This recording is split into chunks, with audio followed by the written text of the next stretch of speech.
Continuing on with the story of the ancient Engwithan Empire, the Engwithans constructed a vast network of Adra-powered soul machinery across the known world, from their capital in Sun and Shadow to the Deadfire Archipelago and Ucasio. The former housed a crucible for the god's creation, the latter a machine to grant Engwithans control over the wheel. Over 2 millennia before the present years, Theos Ix Arcanon chose to be the steward of the gods, activating the machine beneath present-day Ir Glanfath, instantly sacrificing thousands of Engwithans, men and women, young and old, great and small, to imbue the machine with their souls. As their bodies crumbled to ash, their souls coalesced into a single whole, melting into Adra and merging with it, birthing the gods into Aora. Theos Ix Arcanon was selected by Engwithans to be the confidant of the gods and their queen, Wodaka. He would spread the one true faith and work to prevent Kith from realizing that the idols they worship are actually the creation of Kith. The missionaries spread out from the Eastern Reach and Deadfire Archipelago, the centers of Engwithan civilization. To protect the secrets of the gods, the missionaries swore oaths to die childless so that their secrets would not be passed on. Coupled with the thousands of Engwithans who sacrificed themselves to create the gods, the Engwithan civilization slowly dispersed and died off. The religious strife caused by the accidental discovery of the secret by Eovara Ix Encios and the resulting brutal suppression of the apostates by the Inquisition further reduced Engwithan civilization, with perhaps the most lethal blow delivered by the gods themselves. To protect their secret, Andra pulled Ioni Brather from orbit into Aora. The smallest of the 3 moons would impact Aora and cause enough damage to the Reach and Deadfire to wipe out all traces of Engwithan civilization, but would not cause a global extinction event. Abaddon interfered in the plan, shattering the moon with his hammer and then shielding the Reach from the largest fragment with his own body. In sacrificing his corporeal body, the god of smiths ensured the survival of Engwithan cities, facilities, and their legacy.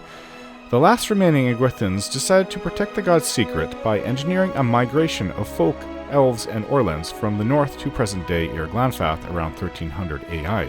In return for their right to settle the derelict city around Tir Evron, the Engwithans, or Builders, demanded that Glanfathans protect the remnants of Engwith from foreign trespassers and never enter themselves, save for the territory around Tir Evron. This turned out to be a masterstroke of social engineering, as protection of Engwithan ruins became an integral part of Glanfathan culture that endured for centuries and kept the secrets of the gods safe. The Engwithans themselves faded into obscurity, save for the ruins they left in their wake.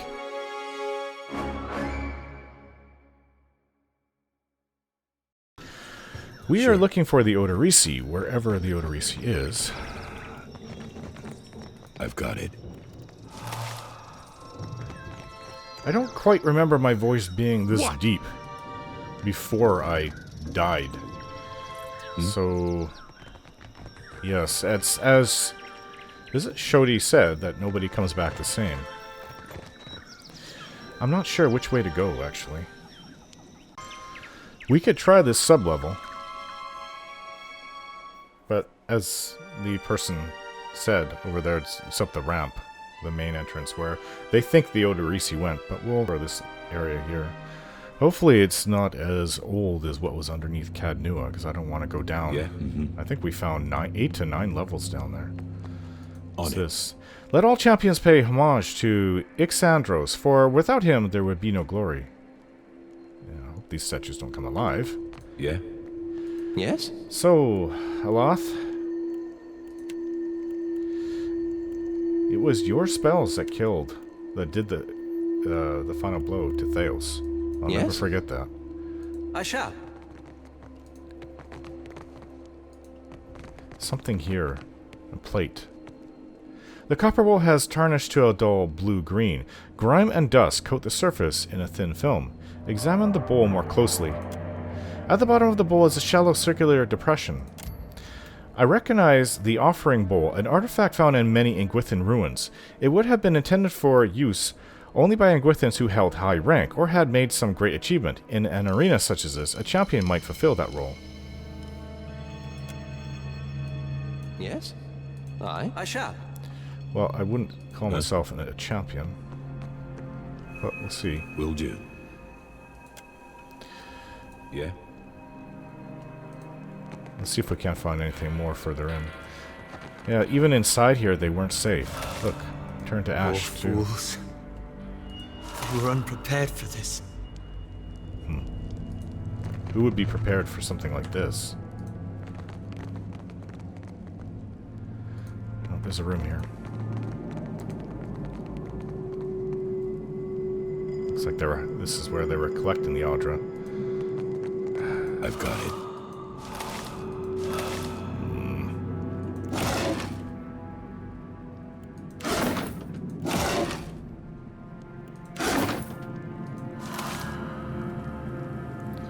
Yeah, right.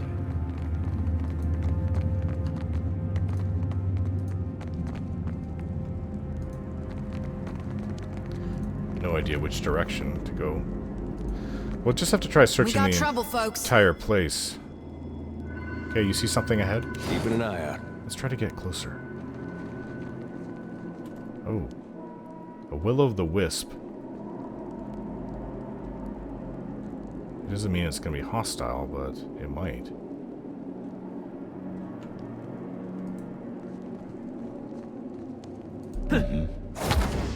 Oh, there's more. There's some kind of mushrooms. Another will-o'-the-wisp over there. Hey. That went down fast, that creature. To put a little pep in my step. Not happy. Sure.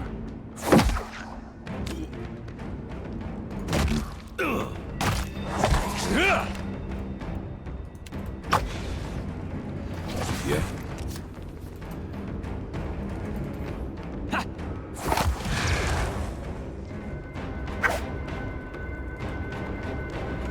Oh. Well, that was it? Yeah. That wasn't so hard. It took a few scratches, though. Right. But I'm sure those will fade away in time. The walls here have collapsed inward, barring any further progress.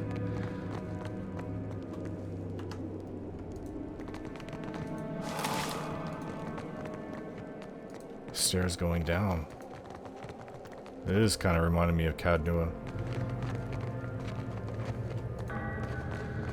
But it doesn't have that menacing feeling that it did underneath my keep. The further you go, the worse it got.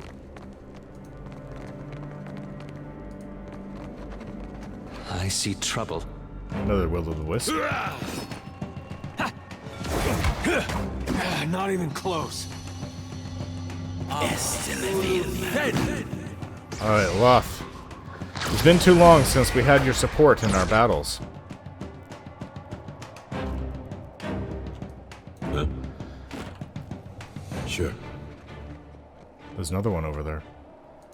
Well, we don't have to be too afraid The of season of harvest these here. things. Let's go. Oh, there's some kind of spirits. There's a walloping.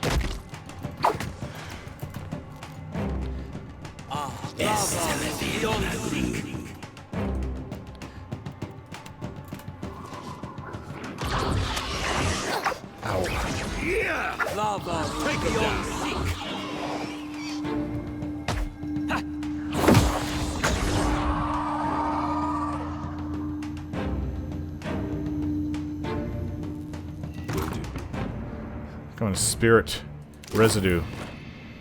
Uh-huh.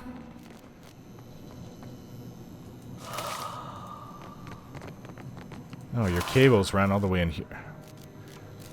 What is going on here? This is how you harvest the Audra? Huh? Huh? Afraid to get near that, I don't want to get shocked. I don't think I can pull that off. Yeah, right. Enemies ahead. Let's go. Some kind of imp. I'll try to flank it.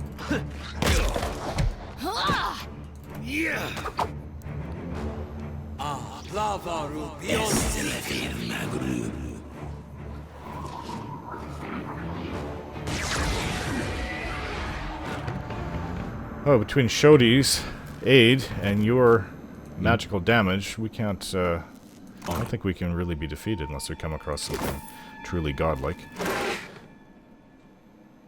But then again, I'm just remembering what it's like Sure. to fight. I still don't remember everything about my life. It's the big things that I remember. Certainly don't remember my voice being this deep, though. What is this relief on the wall? Moss and grime have been scraped clear of large portions of this mural, revealing the vibrant hues of the Engwithan figures beneath. There's a shield over there. Doro the Reckless defeated 7 beasts barehanded. Quite the feat. An Animancer's hat. Journal entry. It has been a stroke of unimaginable fortune to find an Audra vein in such pristine condition. The essence is so concentrated here that even from the far side of the corridor, the pillar's light pulses like a star. At times, I almost feel as if I can sense it, like the warmth of sunlight upon the skin. We will need to reinforce the central chamber before attempting further excavations. The ruins are unstable, and Sela's motley workforce of savages and paupers grows more fearful by the day. With the assistance of a single watcher, we could trace the essence in the primary vein and isolate those deposits worthy of extraction. I petitioned Director Castol in Neketa for such a resource, but I am continually rebuffed. It is unthinkable that the Valian Trading Company cannot isolate, within the vast borders of its considerable influence, a single suitable candidate. I must assume that the wretched Alette woman is hoarding them for her fanciful experiments. Transportation, as if we had the time to expend on such frivolities. Huh? This is, of course, all about making money. I mean, why else would you come here and do this? I mean, one could also say for science. The scholars want to do their research, but Oderisi's workspace. So we found the Oderisi's workspace, but this is not the main area. Okay, so it goes west, and this goes east up here. I think we should go explore this area, actually. Follow the cables.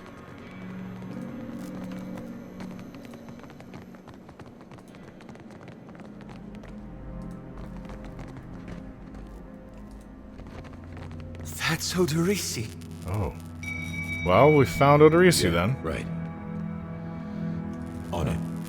Frozen mid-stride, this grim figure is turned toward the colossal pillar of Audra that dominates the chamber. The ashen corpse's outstretched hand rests upon the crystal's dull surface. Clutched rightly in the remnants of a fist is a bundle of papers bound together by a leather cord. Several more pages are scattered on the ground at my feet. I think that's the guy we're looking for. Sure holding on to those papers tight. As I pull the papers free, the ashen fingers gripping them slough away, disintegrating into a fine plume of dust. Gain the Oderisi notes. Standing here by the lone figure, I'm struck with a feeling of dread. The air around me, the very motes of ash and dust, all of it is stagnant and still. The feeling grows worse when I look up at the Audra and sense no energy flowing into its surface. It is as though it has been disconnected from the wheel. Strange. Look at it, it does look quite dead. You place your hand against the pillar of luminous Audra. A dim, warm light emanates from the surface, but it feels cool to the touch. Pinpricks dance along your fingers, uncomfortable, but not painful. A woman's voice, scratchy, distant, and halting, echoes in your mind. Find your soul in him. Oh. You concentrate, peering into the Audra's energy as you would peer into a soul. Its inner light is blinding, but as you become accustomed to it, you perceive the core of the Audra itself, a churning mass of millions of soul fragments. With a jolt, the energy reaches out to you. The Engwithan ruin fragments around you, breaking into incoherent shapes and dissolving to dust, falling into an infinite well of dark gray vapor. Even the ground itself disintegrates into nothingness. All that remains is the murky expanse of the in-between. The Audra pillar, and a skein of golden threads rooted in the pillar that extend far off into the distance.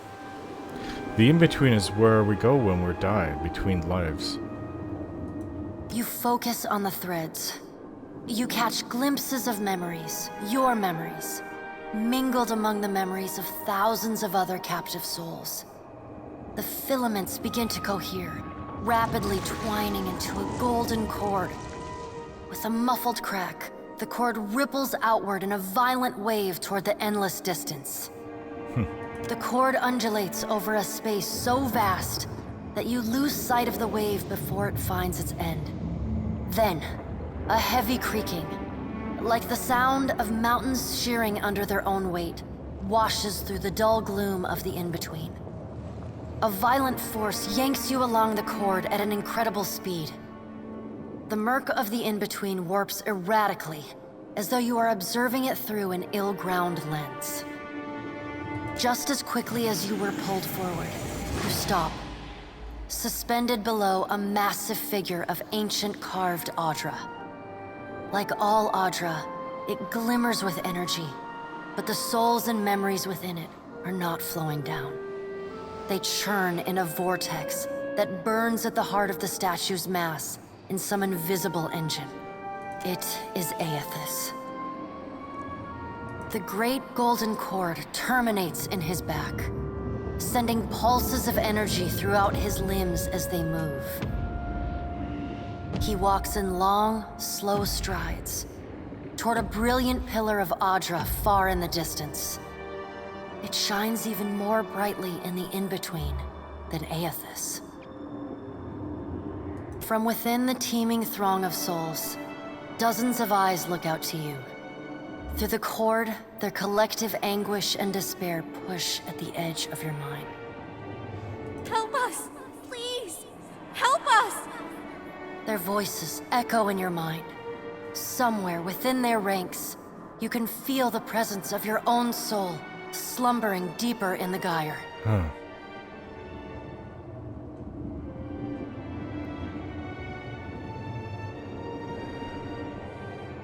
Reach out to the lost souls.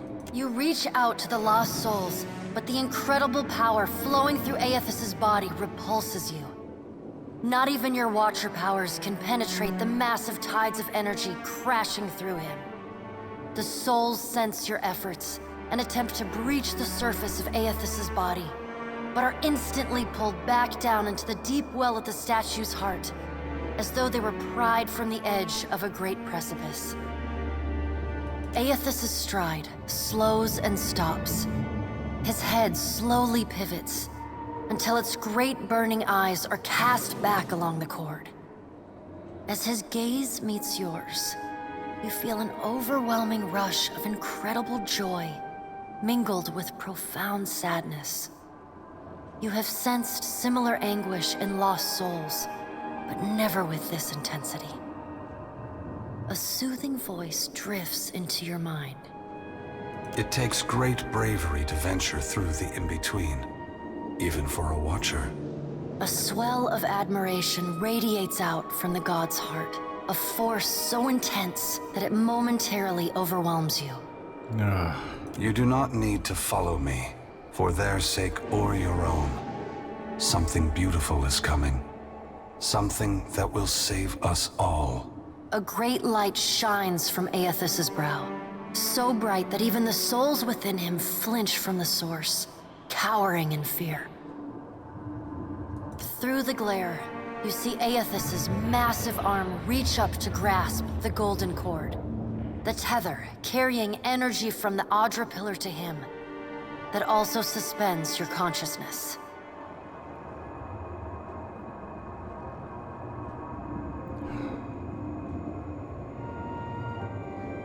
Give me my soul back. I still have need of it, but do not be afraid, Watcher. Dawn will come for us all in time. Aethys yanks on the golden cord, pulling it from his back. The cord tears into filaments that blacken and dissolve to dust. Without pause, he turns to resume his stride toward the distant pillar of Audra, shining on the boundless horizon. You hear the souls within him cry out for just a moment, before your consciousness is snapped away from them. The in-between goes dark. For a second, you feel a mix of nausea and a sensation like spinning and falling. Then the moment ends. Your consciousness has returned to the Engwithan arena. The world is sideways, the Audra pillar upside down. You flinch at the feeling that you're standing on the ceiling. The disorientation overwhelms you and you collapse to your knees next to the luminous Audra pillar. Previously dim and flickering, the pillar now glows with a strong and steady light. You touch the Audra again, but the chill and prickling sensations you felt before are gone, replaced with a comforting warmth, like the embers of a fire that has just lost its flame. As I return to the world, I feel a hand on my back. You alright? Come on, we just got you back. Despite his tone, I can see genuine concern in Oderisi's eyes. Am I alright? Not even a little. Well, if you're not sure, now I'm worried. I've seen you commune with souls of the dead, but this looked altogether different. What happened? His gaze flickers to the brightly glowing Audra. Yeah, its light is back, but it's not the same.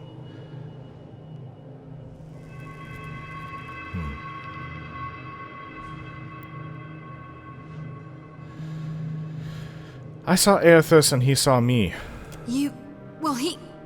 Really? I knew it. I mean, that's great, Watcher. Ain't it? Shoti can barely contain herself, jumping up and down as she stumbles over her words. What did Gon say? Is he gonna meet us? What do we do next? He charged you with a divine calling, didn't he? Just like he's done for me. Loth nods, a quiet smile etched across his lips.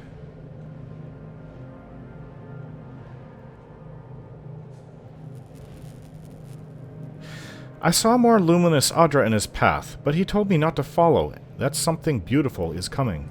I wonder if he said the same thing to people in Rayed Saris 20 years ago. There's that old cynicism I remember about you, Adair. I wonder what he's after, and why he's been giving me these dreams. The things I've seen, they leave a mark on your soul. She rubs her arms despite the balmy air. I may not know what Gon's got planned for me, but clearly he wanted me to meet you. Eloth hums approvingly.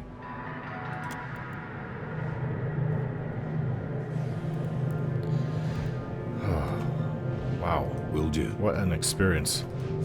I thought dying and coming back was something, but it was a totally different experience than this. Yeah, It sure. was both beautiful and horrible at the same time.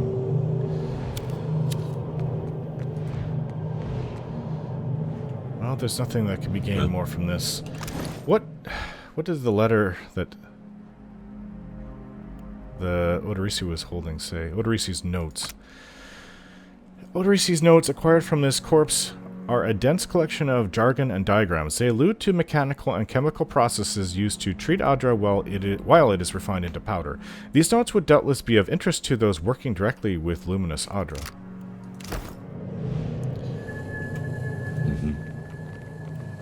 Let's go see if we can't find anything else.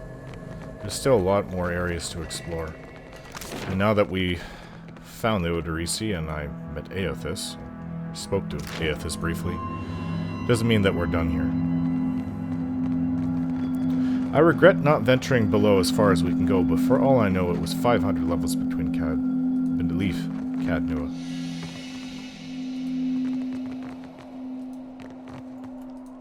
I've got it. Blood moss. This is awful. These are people's bodies. Hey, watch out. Okay, more of these constructs. If we could get He does. close. No, we've been spotted. This one over here knows we're coming. Or does it? Foze. Here they come.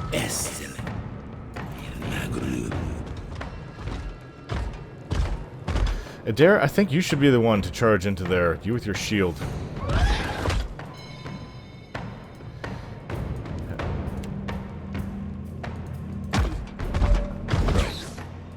I'll flank them.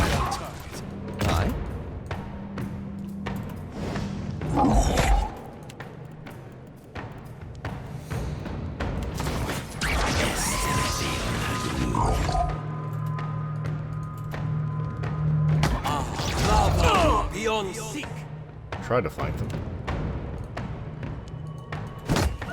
It's blocking from the side. I can't.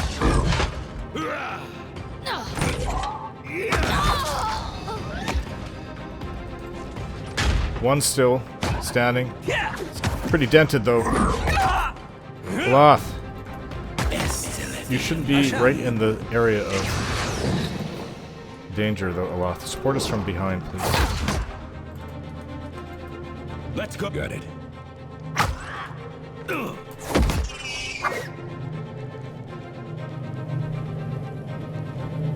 Yeah. That's the fighting group I remember. Starting to enjoy this.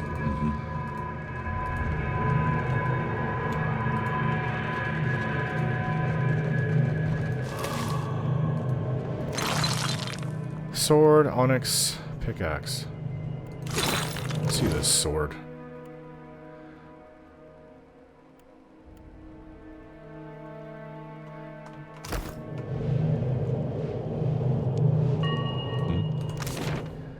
Well, there's this area going here, this way, and this way.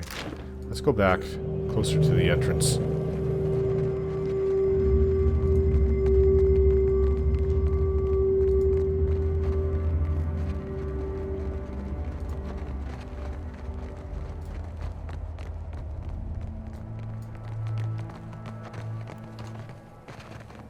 Oh yeah, that went down. I forgot about that. Let's go explore over here then.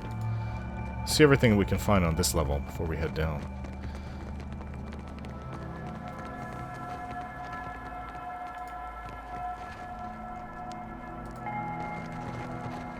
More statues. Part of the statue near the legs has been forcibly removed. Praise to bold-hearted Avarix, master of the blade. In memory of Sama, beloved sister, I gift this statue. All that remains of this inscription is Raka the Fortunate. The stone around it is worn smooth. Yeah, right. Well, it seems like that's all we have to do is go down now.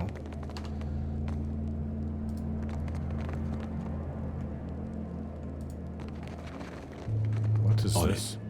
These ornate bronze fixtures appear to be braziers. Soot lines the interior of their metallic petals, and I spy fresh coal beneath a filigree grating. Someone lit these recently. Had I the means, I might do the same. Okay, light the brazier with a torch. Nothing happens for a moment, and then the brazier ignites in a sudden rush of flame. Yeah, Will do. Light the brazier with a torch. Oh. That's a little hot. Well, after you. Why are these lit up? Oloth, do you know anything about these? Sure. I've got it. I don't know what symbol to press, but there's no way we can go in there and live. Nothing happens, and the floor runes all reset with a thunk. Was there...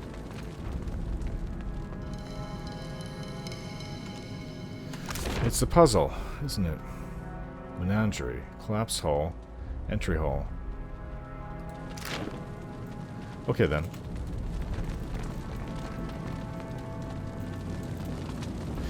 Six symbols.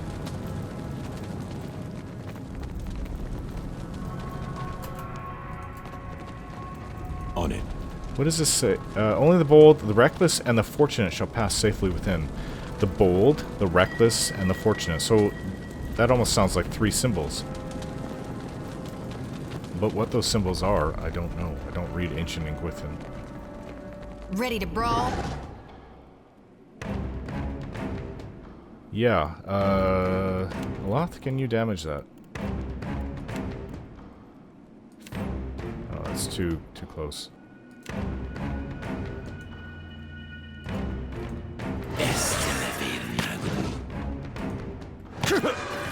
That's it!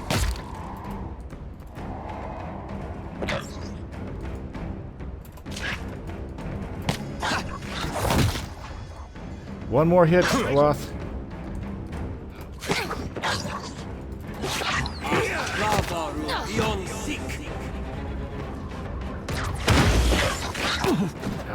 That didn't really help that much now, did it? We need somebody with firearm. Okay, focus on one. I dare.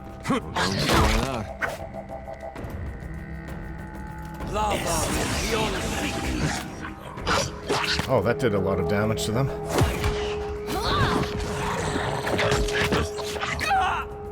Take him down. There's a walloping!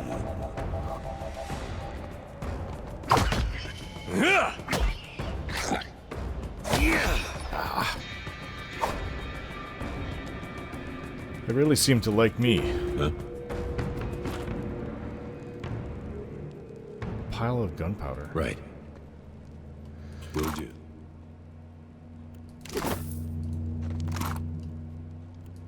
Take some of their impish bits. Tattered note. Wasn't sure about the constructs at first. These new techniques may be less extreme than those of eccentrics like Galvino, but it gets harder to remember that once the hulking things are moving around like large, noisy, witless dolls.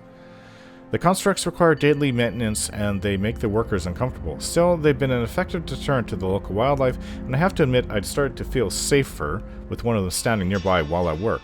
Oderisi despises the things and avoids them if possible. That alone is a considerable benefit. I have the feeling that a lot of people didn't like the Oderisi. I've got it. Crossbow. I'll get it open.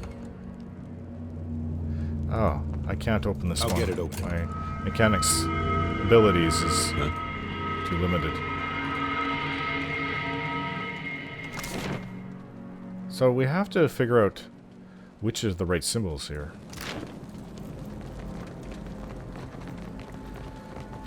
Trial and error?